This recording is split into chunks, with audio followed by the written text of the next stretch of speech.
Hey, what's up, everybody? It's Mr. BuildWealth. I'm back with you once again. If this is your first time joining me, I'm here to share information and resources that can help you get started with building wealth. And as always, before I begin, I want to punch in my website just so you know how to reach out, how to get connected, and you'll find some good information and resources. I made a few adjustments, and you know, just I'm always trying to do, I'll say a little bit less. I think more is less.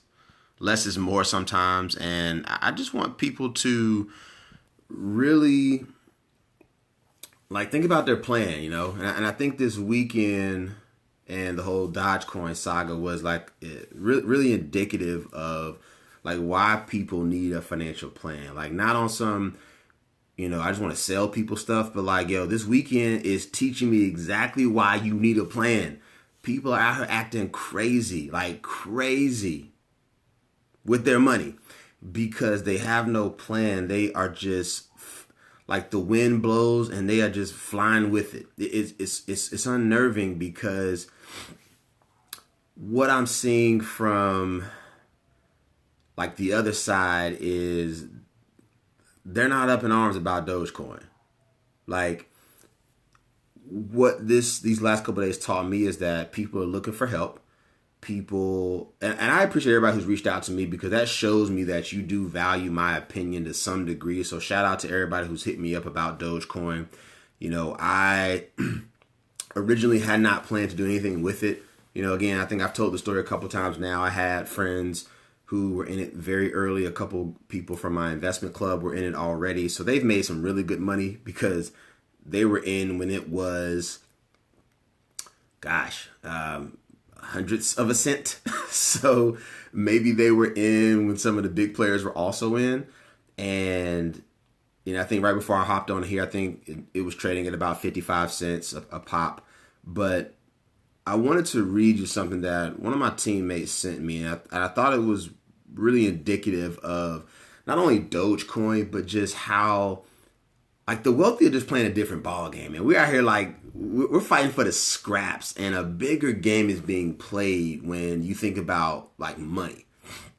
So I want to read this to you, and we'll talk about it a little bit here. And everybody who's joined on, let me know what you think about it. I'm gonna read it. It's not that long, but I think it really sums up what I already know to be true, and yet the world we're not paying attention. So he was glad you did that experiment, which was getting into Dogecoin on Thursday. He said, the powers that be played everyone again. Most of the books I've been reading all say if everyone is talking about it, don't buy it. And that's pretty standard, right? When everybody's talking about something, the wealthiest people, the people who are early, made the most money. It's like early stage investors. If you invested in, Google before it went public and you stayed in, your shares, and once they went public, your shares were super cheap, and you probably had a whole bunch of them, and you made a lot of money when the company IPO'd. So back to it. So he says Elon Musk, Mark Cuban, and all these other guys bought into Doge when it was a joke for fractions of a penny. Now, let's throw some tweets out and get the price to skyrocket to just pennies on the dollar. But it's, thousands of percent profit for them when they sell some of theirs. Now let the market cook down a bit, throw a little at it again if it drops some more, and wait for the next Doge hype and cash out when you double, triple, quadruple your investment, or at least pull out what you put in. And that's kind of how the game is played. He ends it by saying they're just playing with house money. And I love this update he gave me because that's how investments happen in general. I think it's happening with Dogecoin. It happened with Bitcoin a couple of times, and now Bitcoin, of course, is been surging upwards. But same, Bitcoin had a kind of a hype session, kind of like Dogecoin, and then it shot up, and then it pretty much tanked, and then everybody stopped talking about it. And so for the people who are really into crypto, they kind of kept watching it, right? They kept placing the bets, and then slowly, all through 2020, during the pandemic, and I missed this too, right? Because I don't pay attention to this market. It was slowly creeping up, and I'm kind of upset too because I wasn't paying attention. So maybe I could have made a lick on Bitcoin because it was in the low teens at one point, and then there was another piece that I read in October, And I was like, looks like I missed this boat. And what you'll find is that this is going to happen with a lot of other types of investments, not just cryptocurrency. Like, this is how the game is played, folks. Like, when you have some status and some stature, it didn't matter what Elon did yesterday because he was in so early. So although it tanked momentarily, and I'm not gonna say tanked, it just it went down a little bit. The people who were in when it was a thousandth of a penny, or a fraction of a penny, they still made a whole lot, because what's happening is people probably brought the dip. Like, there was somebody who probably kept waiting and was hoping that it took a dip, and then probably bought some more shares, like bought some more of the coin. Like, that's how these people are playing it. And the reason I stress to people, like, as to why I don't day trade is because of last night. Now mind you, cryptocurrency is 24/7, like currency trading, right? The market is always open. So while you are asleep, things will be happening. News will be released. And if you're not, let's say, awake to execute, you can make a lot or lose a whole lot. So I want people to think a lot more about, like, what are you doing with your money? And I'm not judging you if you're into this space and you're just trying it out, but at least have a strategy. Because somebody asked me, they were like, well, what were you going to do if it went up? I was like, I was going to cash out. I wasn't going to be in it for a long term. And that's rare for me, because that's not how I trade. That's not how I do my thing. Like, I'm a buy and hold. I'm going to sit tight. I'm going to watch it, over time. But I'm not in it for a quick buck. And that's how the real millions are made. You can get lucky on a quick buck. You can get lucky. And anybody can get lucky. You don't have to be an expert to get lucky. But the real players, you're placing these bets and you're very intentional about the timing of things. So for me, it was as simple as, had it surged up tremendously, let's say it made it to $1 a coin, I was probably just going to sell out, right? I didn't have this, I'm going to hold it forever and see what happens. And I was going to sell it. Now, somebody else was like, well, why don't you hold a little bit of it and sell some of it? And I said, well, I was considering that as well, depending on how much it went up. Because just because something has a surge upwards doesn't mean you sell all of it out. Maybe you take a little bit of the profit, you hold the rest, and ride that baby out. And other people may say, I've made enough money, it's time to move on to something else. So let me see what we got here, guys. Yeah. All right, I see you, O Givens. I see you. Yeah, I mean, got back that initial 300 you put in, and now it's worth 900. Yeah. I've told people, like, they're like, well, why don't you get more into crypto? I was like, I got other parts of my plan that need my attention. So this is, again, one of the reasons why I stress to people, you need somebody to consult. Like, you need somebody on your money team.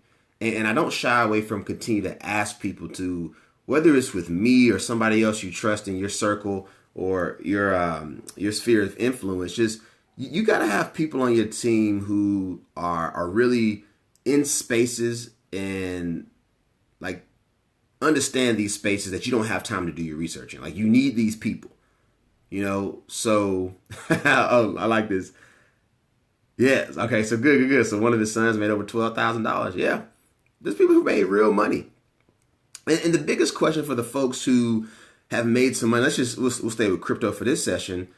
Like, what have they done with the money? That's the question, right? So people, let's say they got in very early on this investment.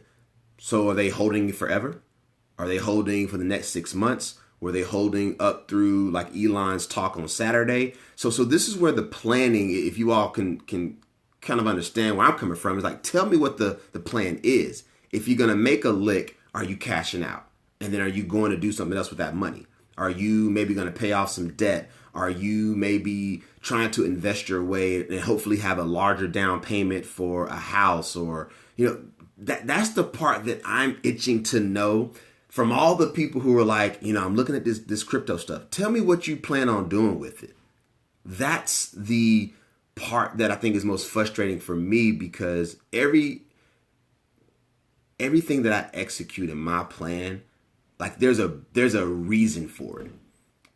And that's what scares me about Dogecoin, is that nobody has a plan. They are just, it's popular. I'm getting in because it's cheap right now, and then there's nothing else to it. So at least tell me the goal. So Big O, I see, your son made over 12,000. When's he cashing out? Or is he just holding it for 5 more years? So those are the questions that I'm trying to ask people. And I've had client conversations around this also, because I'm not saying don't do it. I'm not strong in that area. So I think I tell you all, like, I try to be honest with my clients about where I'm good at and where I'm not. Crypto is not my thing. Like, I'm not well versed enough to understand how you're actually going to use this in your life to achieve your goals. Aside from it being the popular topic of the day, there's going to be another coin in 6 months, maybe next year. So, oh, great. So he's holding it. Perfect. So that's a strategy, right? I'm going to make money. I'm going to hold it and see what happens. And so thank you for that update, because that's what most of the people aren't telling me. And it's, they're not my clients. So I'm not going to poke and prod everybody who hits me up. But, when people ask, like, what do you want to do? I'm like, well, you tell me, what's your plan? And even here's why this frustrates me too. So this happened, I can't remember what company had gone public. It had been a little bit of time after they had gone public, and somebody was like, well, why didn't you get into it? And I was like, well, I was tied up in some other venture, so I didn't have the cash, but this person did. And I said, like, well, if you had the money, why didn't you do it? And they were nervous around potentially losing the money. And I said, well, you're going to struggle being an investor if you're always afraid of the downside. This is risk. So your alternative is working hard and keeping your money in a bank account, like a high yield savings, CDs, shit that's not going to pay you anything. That's your alternative. Now, I'm not saying your first investment should be cryptocurrency, but you have got to decide your risk preference. Like, this is like investments 101, people. But again, you don't have a planner, an advisor, you don't have a money team, so you're literally out here winging it. You're reading stuff on the internet, looking at social media, and then you're just like, great, it's gonna work. So then if it doesn't work out the way you planned, you're upset, and these are the people who are, I'll say, risk averse, who will want to hold on to everything. And I had one of these with the Doge thing. The girl was like, she quote unquote didn't have any questions, and then I responded, and then the truth just came out. Well, I'm one of those people who just wants to hold all my money close. And I was like, well, you don't want to make no money, baby doll. I was like, you don't want to make any money. I can tell people are reaching, and it would be so much easier if they just schedule 15 minutes with me, maybe 30. That's it.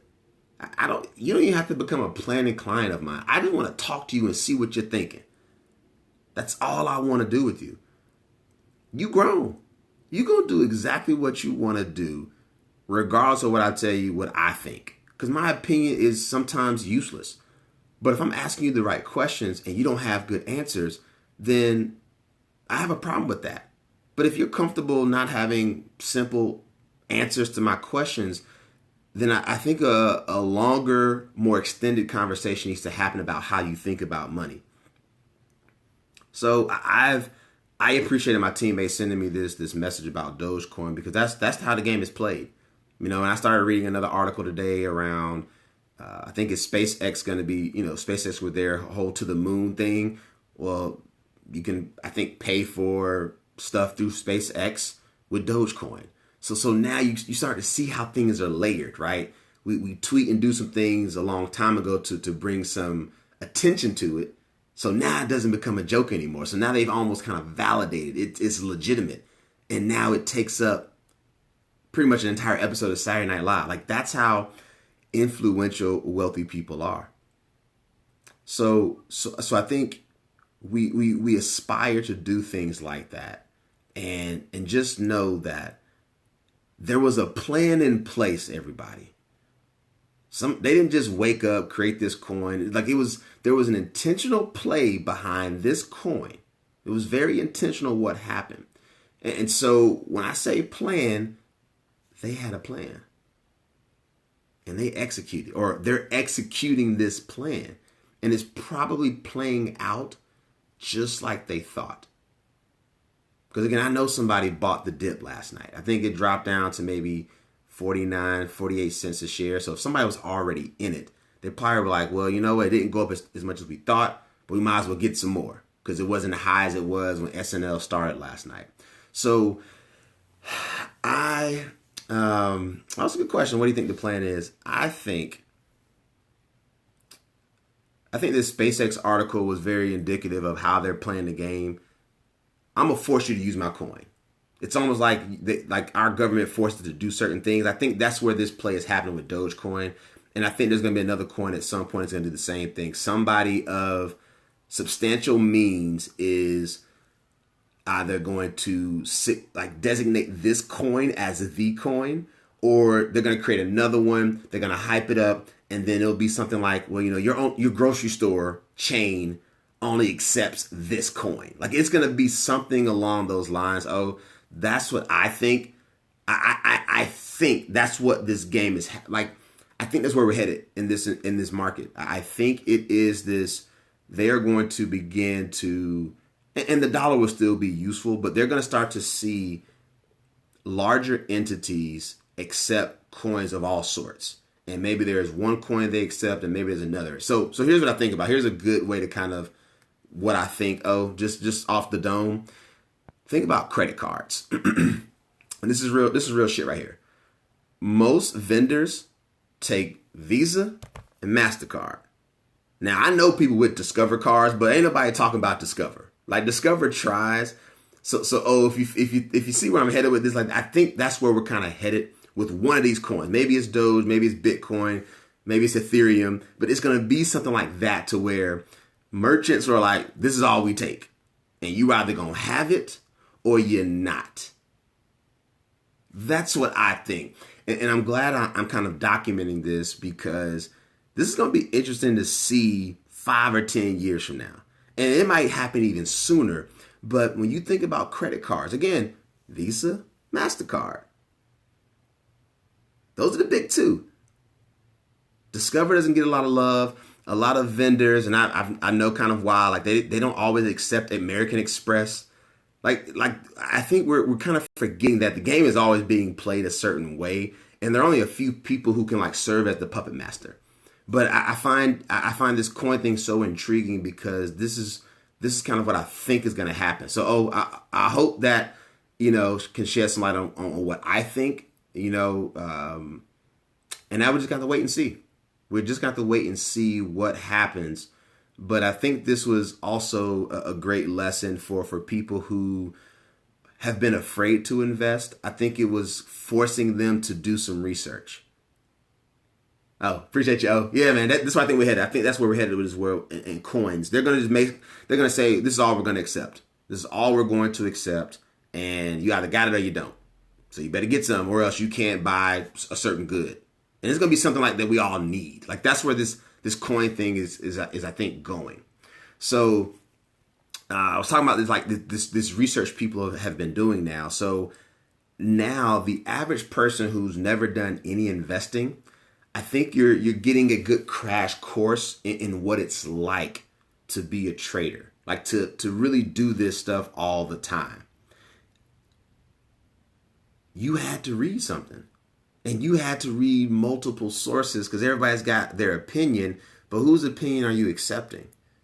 So what I love about this experience is it may have gotten people to wake the hell up. Like that's what I feel. Like I feel like now here's another instance where you had to do some work. Or maybe you had a team around you and they started doing some work on your behalf. So I'd be interested to see, all the people who did make a purchase for some coins or who have been in the space. I just want you to keep giving me updates because there are a few people who have stayed with this crypto thing since it started years ago. But what happens, like most things in the market, people just kind of fly by night. They're just in and out, in and out, in and out, on to the next, on to the next. And then you have these wealthy people who are just like very focused and targeted with their planning.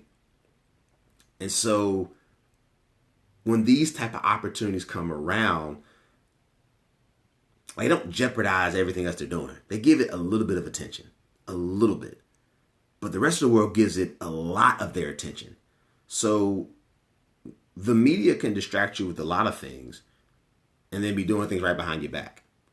And so as we know, the media is very particular about how they present things. And I share this because I have discussions with clients around different, I'll say, solutions that can help them like build wealth.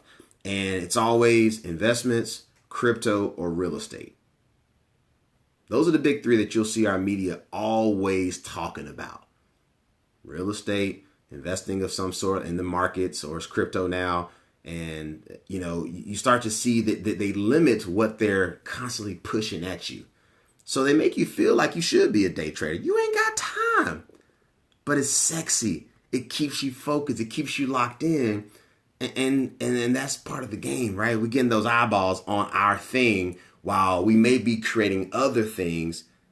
And then once you come back around, we've launched a new business. We got something new to dangle in front of you to distract you from the real game that's being played.